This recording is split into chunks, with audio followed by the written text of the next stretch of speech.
আজকে আমাদের কাঠে রান্না হচ্ছে। কি করছো? এই যে 8 টাকা মাছ ভাজছি। ও কি হবে 8 ট্যাংরা মাছ? 8 টাকা মাছের ঝাল হবে। ঝাল। ঝাল। এটা এই উনুনটা দিদা বানিয়েছিল, এটা আর এটা ওই মেজো বউ হেল্প করেছিল, দিদা দুজন মিলে বানিয়েছে। এটা এখনো হয়নি রান্না, এটাই হয় ঠিকঠাক। উচ্ছের জল হয়ে গেছে, এবার কচু শাকটা বসাবো। আর উচ্ছে আলুটা তুমি করে নিয়েছি, উচ্ছে আলু আর মাছ পাতায় দেবো, ব্যাস হয়ে যাবে। কলা পাতায় মাছ পাতায় দেবো। কচুর শাক হয়ে গেছে হ্যাঁ, তাহলে? এবার হয়ে গেছে, নামিয়ে দেবো। এবার মাছটা, কলা পাতার মাছটা বসিয়ে দেবো, হয়ে গেছে।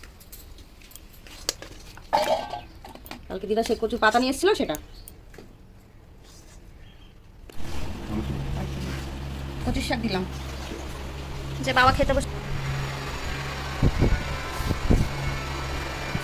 কচুর শাক তো না পাতা, যাই হোক, একটা দেবো, সেটা দেবো। আমাদের একটা কাটা দিয়ে আলু দিয়ে একটা উচ্ছে তরকারি হয়, সবাই ভালো খায়। বাবা কাটা খাবে তো? না, কাটা খায় না বাবা, বাবা উচ্ছে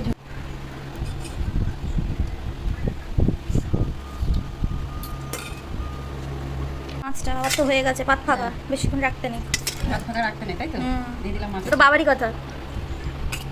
বাবা বলে, বাবা যা বলে সেটা বলেছো? সেটা আর বলতে পারবো না, বেশিক্ষণ খালি রাখতে নেই।